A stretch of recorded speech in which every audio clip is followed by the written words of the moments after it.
species of mosquito.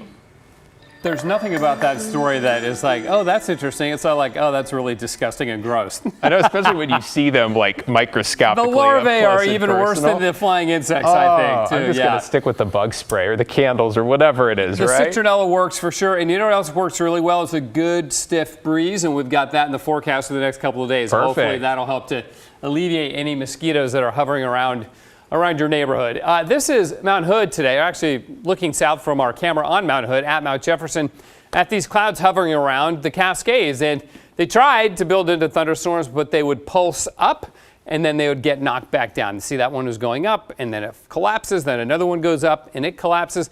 They never could quite get strong enough to develop into thunderstorms, but they did in other parts of the state.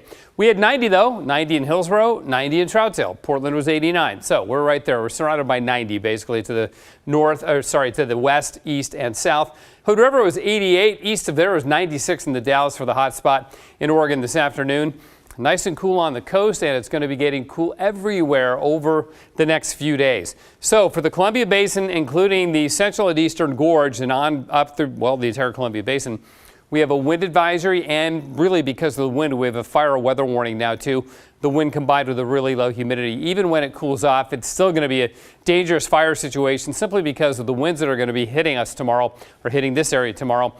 Any fire that's out there will spread dramatically quickly. So be careful of anything that can throw a spark and avoid that. Wind gusts in the basin will be pushing about 50 miles an hour. So it'll be noticeably windy and noticeably cooler, and even cooler still as we go into Wednesday. So here's the deal. There's a weather system up here in the Gulf of Alaska that's going to be pushing on into BC and help to collapse the area of high pressure that's been over us and gave us the nice warm day today. There's low pressure down around Las Vegas that's moving out. This will set the stage for a stronger system that comes in over the weekend that will actually bring us some rain. The timing is awful because the rain is going to come right on Father's Day.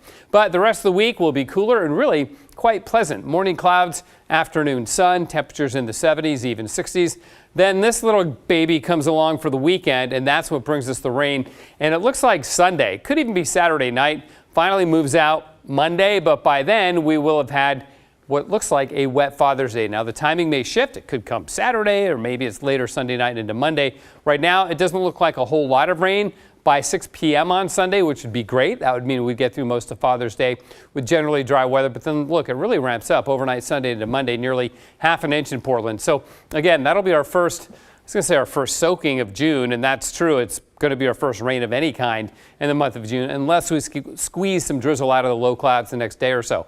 72 right now. We will be topping out at that number or lower later on this week. So on the coast, mostly cloudy, some areas of morning drizzle, but otherwise a pretty decent June day for the beach. The June gloom is back, but it will be windy. Gusts to about 30 miles an hour at the beach. All areas of the state will be breezy. In the valleys, gusts to about 30, morning clouds and sun. See the low 70s for tomorrow. So again, the highs tomorrow about where we are right now. Although in Corvallis right now, that marine layer is already pushing in. They're a good 10 degrees cooler than Portland.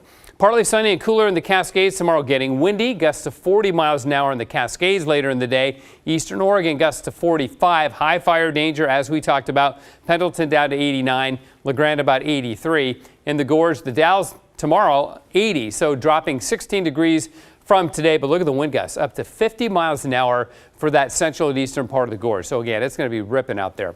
For Portland, clear, breezy tonight, and then clouds in the morning, then becoming sunny. The cloud patch tomorrow morning, I don't think it'll last that long, so it should turn into a beautiful day with a high of 75. Then we drop to 69 on Wednesday, 73 Thursday, a little warmer Friday, back into the 60s over the weekend. And unfortunately, David, it looks like the best chance for rain is right smack on Father's Day. And I'm just noticing too, clouds and sun every day, where it starts overcast and it'll burn off by afternoon. And then maybe? It burns off. Tomorrow it'll burn off earlier, probably mid-morning. Wednesday a little bit later. Thursday and Friday a little bit earlier. So it kind of is going to be seesawing a little bit, but generally very pleasant up until Father's Day. And a good balance there. Thank you, Matt.